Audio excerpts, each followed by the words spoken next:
Well, hello guys and good morning. It is a lovely day. Cracking. Now, wasn't actually going to pick up the camera today, but we show the good, the bad and the ugly here, and we've found a bit of ugly.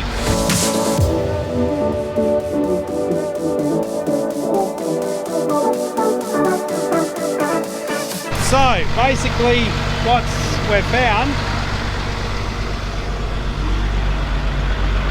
is that. Now, I'm not getting under there too much. We've just loaded it up. We checked for cracks fairly frequently obviously, but that one must have just happened and we've just missed it. But and the last spray I did was pretty rough, so it's not good. But we've just put a fair bit of fertilizer on because we're putting some nitrogen foliar, foliar spray, 22% nitrogen on the wheat here at the development block. But yeah, we've just put 2 shuttles in, and then I just walked past and noticed that, thankfully. So we're going to empty this back out into the shuttles and yeah, then think about what we're going to do. So I'm just going to wait, JD. I'll let a bit out the end. Just flush a bit out to make sure there's nothing nasty in the hose. Righto.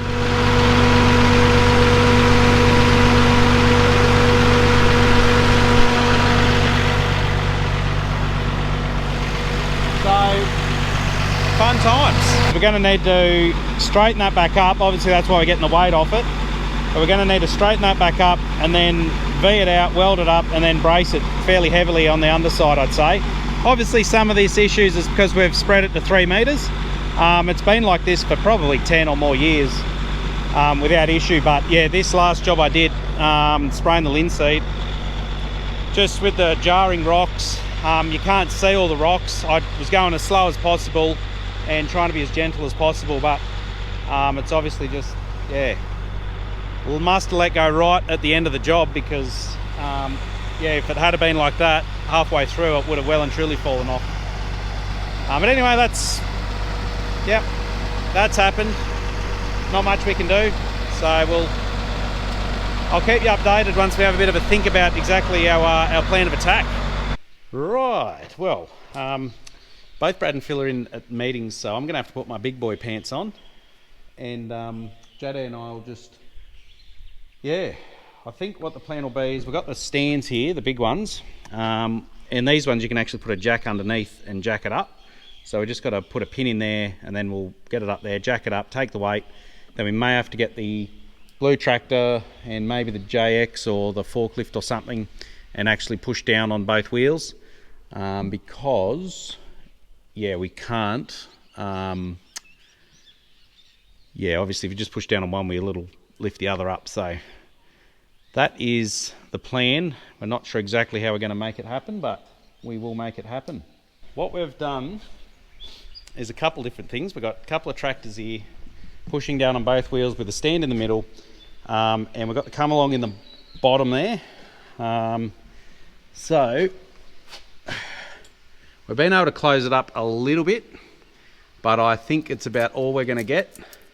I don't think we're going to be able to close that up anymore with what we've got, so we're just going to have to V it out, weld it all up, and yeah, maybe if we can find a bit of plate for the minute, we can just weld another bracing plate there. But yeah, there's just a bit of grinding. I'd like to get the bottom bit done, and we'll get a good weld on there for the minute, just so yeah, we might go and have morning tea and rethink our life choices, I think. Right, well, we have made some progress. We don't have it jacked up anymore. It's very untidy looking, but there's a combination of a couple of things. One, I'm not a very good welder. Two, this welder's very finicky. We already had a jam and JD, oh no, there's all the wire there. And yeah, it's hard to get the amps right, and then if it's too much, it burns the tips out, and it's just, yeah, it's a bit of a pain. The one up at the hill, the 20-year-old one up at the hill is much better, but anyway. So yeah, it's very untidy. I did get a couple of good passes in, and then just to pass over the top just as a as a second pass. That's where it all went a bit untidy. So although that's a nice weld, that's about the only nice one I've done. But it'll hold, and we've just got a couple other cracks. We're going to redo a couple there that have just started to crack through, and then there's a couple on the boom. Basically, while we're working on it, we're gonna go right over it and weld up some cracks again. So, but before we do that, we're going to go have something to eat.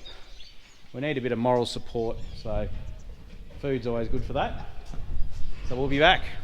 Righto, we're got some food in our bellies and we can tackle the weld now, but JD's just grinding out a couple of cracks there, just ones that are just starting to develop, so we're getting on top of them. Got a couple to do on the boom, but I'll update you here with the headers.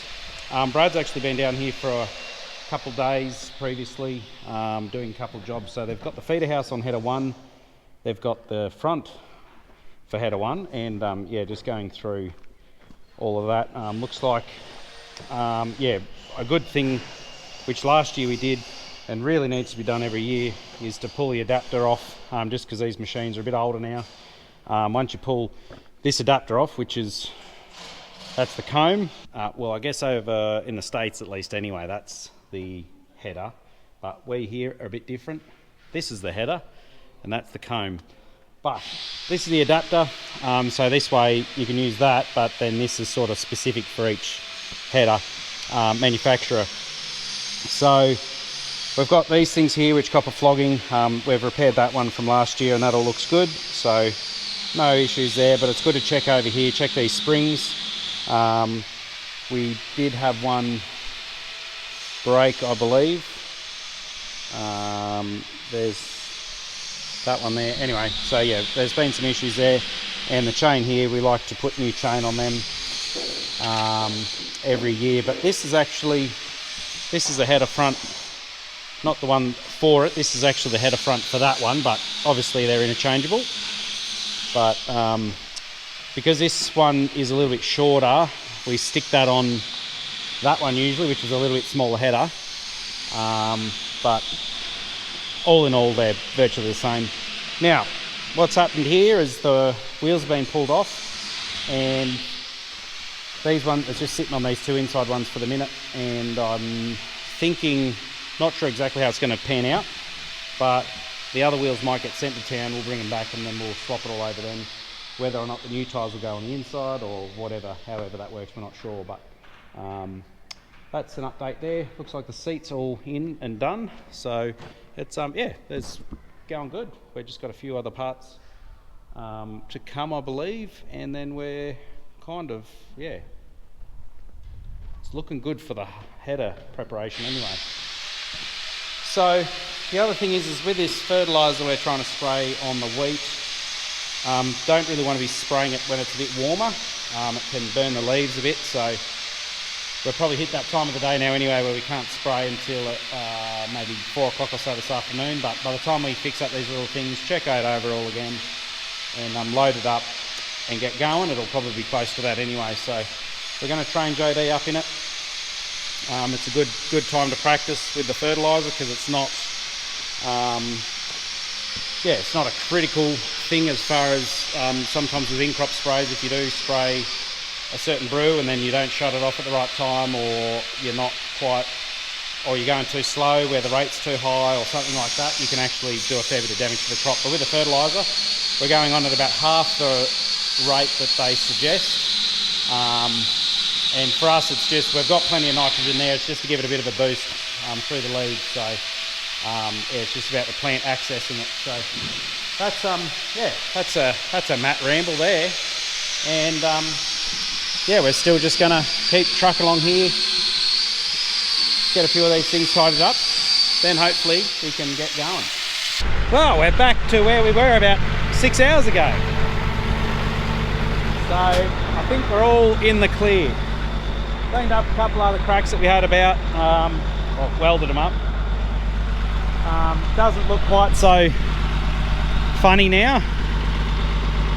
So yeah, we're just going to give JD a rundown. Looks like he's got 2 of these back in it. And good to go. Just ready to top it off with water, and we'll get him going on something. Well guys, I gave him another crash course. This one was a little less stressful than the last one when I had to rush away to, as my wife was about to have a baby, but yeah, I'm just going to follow along in the ute just to check that it's all working pretty good. I think it is. I can see a fair bit. There's a couple of nozzles that don't have a perfect pattern, but yeah, it is just a fertilizer, so we don't have to stress too much. I'll have a bit of a look. Anyone can learn on a flat paddock, but this is a whole nother kettle of fish.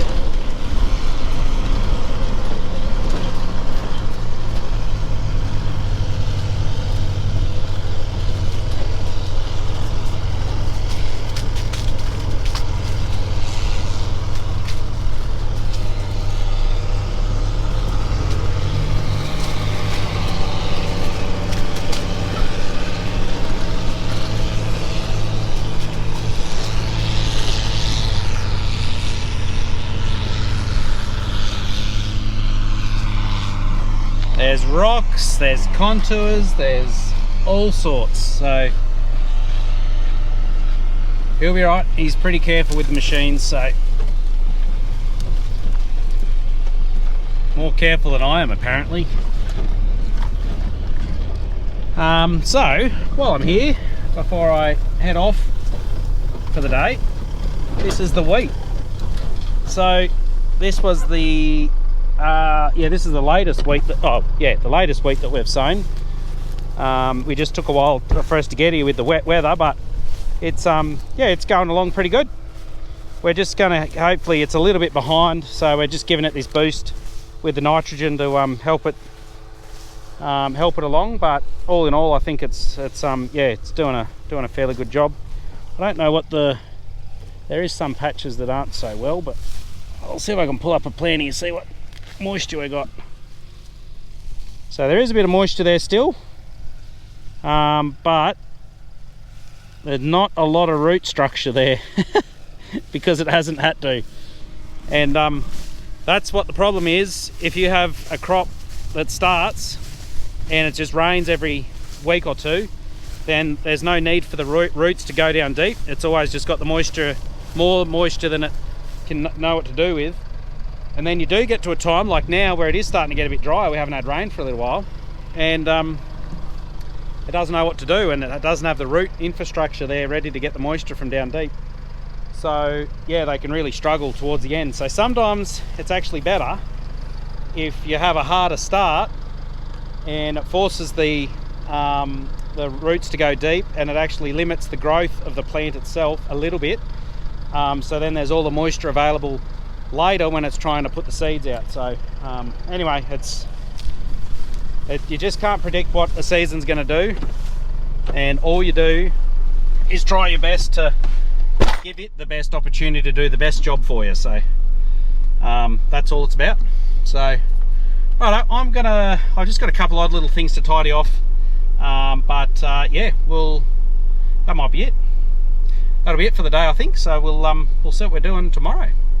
Well, g'day guys. It's a new day, new week, midweek actually.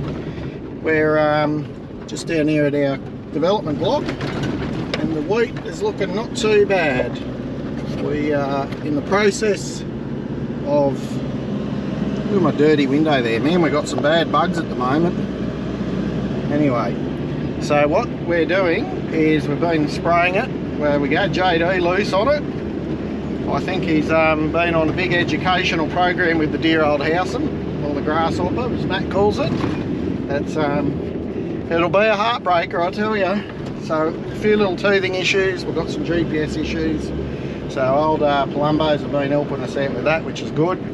So we've got some Frankenstein set up at the moment where we're running a Topcon angle sensor and our old Outback system. So we're getting that hopefully sorted, but I'm just down here. I'm going to go down and have a look. We keep getting a heap of ants that live in our rain gauge station, and they block up the tube. with their eggs or whatever they are, larvae, and we don't obviously get no rain reading. So I've got some ant powder with me. We're gonna do that. I've got a, I'll just stop by. I did a little trial last week, little square metre plot of with urea on our linseed. So we've got yellowing in certain spots, and our aggro Gary, he's come out and got some leaf tissue tests. We just want to find out what's going on and why it's yellow. Just not sure. It's where the wheat has gone well in the previous years, so we thought, well, we'll just spread a little bit of urea. I had the old watering pot, watered it, and just to see whether it's a nitrogen issue. I don't think it is, but I thought it may be chemical, but that's where we've been into the organics in the past. So I'll show you out here anyway. So that's the linseed in the distance there. It's not the greatest, but it is starting to flower, you can see there now. So once we get closer, you'll be able to see. Very patchy, just with our earthworks that went on. And look at our waterway here. She's you wouldn't know we put so much rock in there now. It's hard. You want the good grass to grow, don't you? So we've sprayed the broadleafs and yeah, trying to get the good grass. But anyway,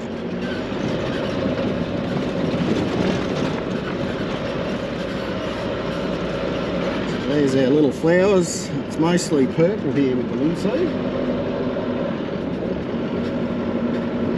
With this variety anyway.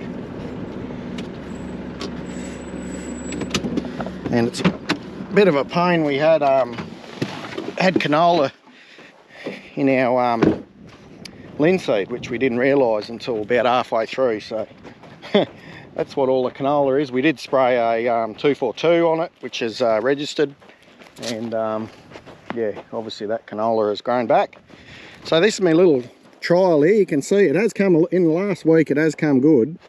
It's quite yellow, very stunted here, and then over there it's quite good, like patchy, but where it's good, it's good.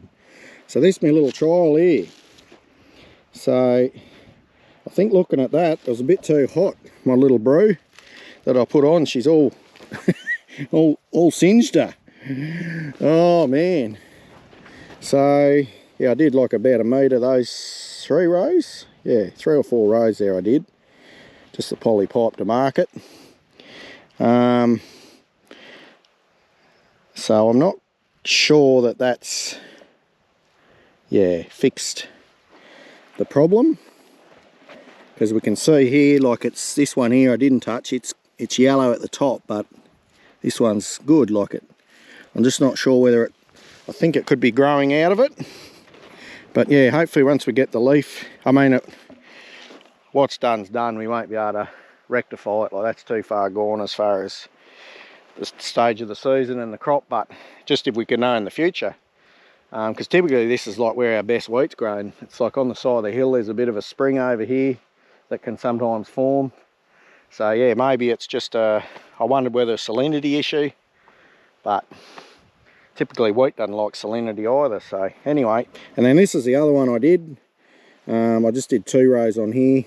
You can see a little bit of burning on the leaf, but it doesn't, those 2 rows there don't look any different to the rest of it. So I don't think it's a lack of nitrogen, but we might check it in a week again and see what it looks like then.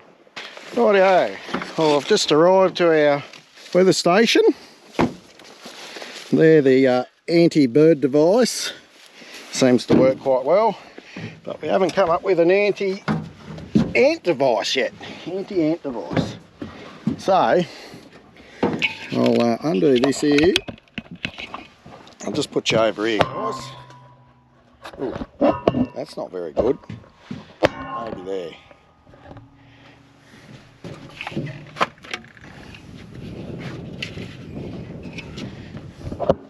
Yeah, so they've blocked up a bit of the hole. They will eventually block up the whole hole.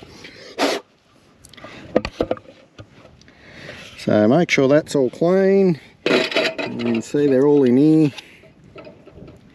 So I am going to go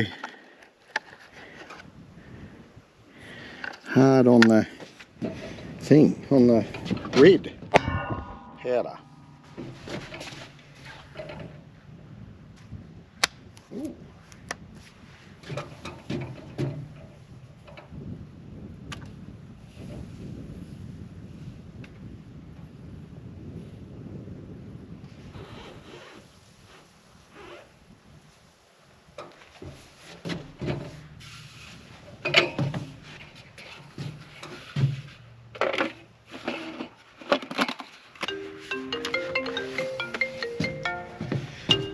Righto, that's it guys, we'll see if that works. Well guys, I've shown you the poorer stuff and the stuff that doesn't exist. Thought I'd take you to a good section. This is how it sort of probably should all look really. So once it's developed and had a few years of growing, that consistency should come back into it. And yeah, this is what we're sort of aiming for. About, this would be a bit above knee height. It does get pretty hard to harvest if it gets too high. It's pretty hard to put through the old combines or headers. So yeah, but it's starting to crack out. You can see the cracks. They'll probably open up. Well, they will open up more. Linseed's a good crop. It'll actually pull more moisture out of the soil than your cereals, even canola. I think it could be on par with cotton maybe, as far as the percentage of moisture it actually leaves in the soil. So it does dry your country out if it's a dry season. So where it's growing good here, even though it's been so wet, it's really hooking in now. So it'll suck it bad. Now we've got a little, what's that? I'd say that'll be a little black oat. So how you tell if the black oat or any of your grasses is you find the end leaf in the tube, you pull it like that, and see how that's all brown and shriveled up. So even though it's green on the end of the leaf, it's cut all the moisture and nutrient supply. So that's good. That means even though that one's green, it's on the way out. It just, the way the chemical works, it's quite slow to make it looks like it's doing something. But yeah, pull that out. That's brown, and I call it the sphincter, but it's not the sphincter. If it's all shriveled up, you're got one dead plant, which is the aim of the game. Now guys, we just did the rain gauge. Talking to Matt, we're just trying to sort out the house still, but I thought, full transparency, I was made aware of a miss at planting time, and the person who does it needs a sack, I think. So there's about 1.5 hectares or something there, I reckon, that has been missed. I don't understand what happened, I just cannot remember. So you're guessing who it probably is, eh? So somehow it looks like I've cultivated or sown it. You got the odd little bit of a row here, but it's like nothing's coming out. So the only thing I'm wondering is maybe when I blew the hose at sowing time and I had to re-sow a heap, maybe I've done this when the hose was blown and then I forgot about it the next day. So either way, not very good, eh? Not very good at all. What do you do? So yeah, this is I think this is Glenelg, the variety. I think so. So what happens now is it's going to be very susceptible to Heliothis. The moths you can see flying around, they lay their eggs and then they obviously hatch into little grubs, and then the grubs go for all your bulbs and your flowers. So once that flower is finished, there'll be a little bowl and they'll bore into the bowl, and they like it when it's extra hot. well, maybe not like 40 degrees hot, but definitely in the 20s they like it. So today is a cool one for us at the moment. We've got 22 degrees, but it has been like 30. So yeah, they're gonna, I've got a feeling it's gonna be a bad year for grubs. So sometimes you might have to spray it 2 or 3 times. So this linseed and the chickpeas are susceptible to them, but probably more so linseed. And you can use a virus to put on, like an organic virus. It works quite well, but you've got to have a certain background level there to so it infects itself basically. So the grub that's been infected, it'll die, and then the next one walks over him, gets contaminated with it. And the best thing is it's harmless to us. So yeah, unless you've got park grub in you.